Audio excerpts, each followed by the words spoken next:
One day you hear your phone ringing. You check to see who's calling, but you don't recognize the number, but you pick up anyway. Well, you've just been scammed. The definition of a scam is a dishonest scheme, a fraud, and people are getting scammed every single day, even right here in Frederick County. The Frederick County Sheriff's Office deals on a regular daily basis with a lot of fraud, theft, identity fraud, scam calls, things where people are being victimized and basically being contacted by someone that's trying to encourage them to send them some type of a payment. Some of the most common scams that we see in Frederick County are times where scammers will call and identify themselves as police, law enforcement, or some type of government official and tell them that they have a fine outstanding that they have to pay, and if they don't pay it very quickly, then they're going to have an arrest warrant.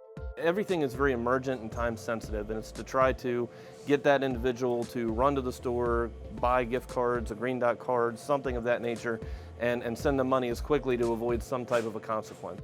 We've had that happen a couple times over the years.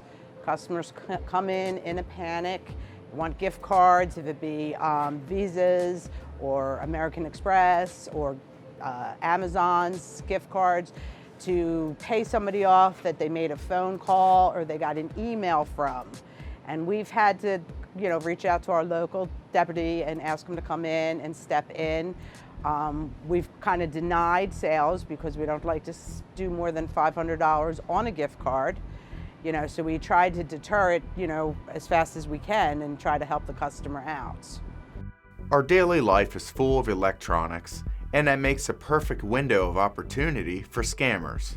It's been increasing, and I think part of it is just how they're using technology now, how they're able to access numbers and information on social media, and everybody's banking is done online. You can transfer money through things like Venmo and PayPal and things like that.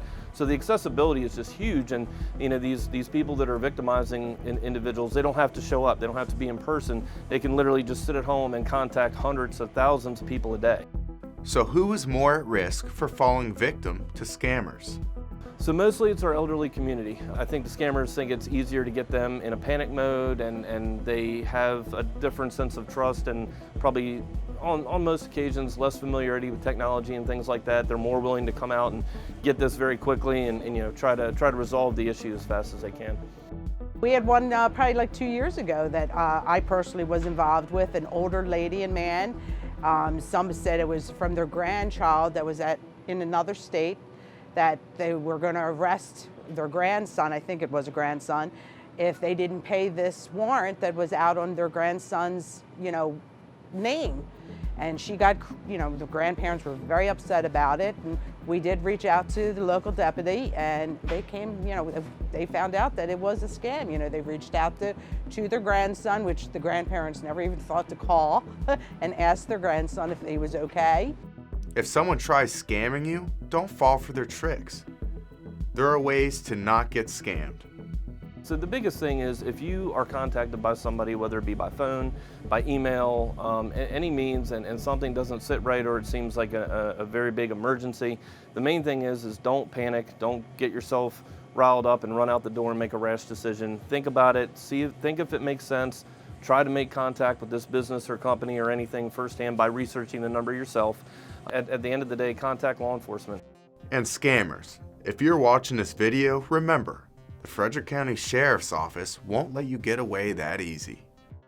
A lot of times we can backtrack like phone numbers, IP addresses, email addresses, anything that the victim can provide to us. If we have the ability to trace it, we will do so, and we have successfully caught people that are doing these scams sitting at home, running things through a computer or telephone or whatever, and we have successfully charged them. And we do have good partnerships with our federal partners as well.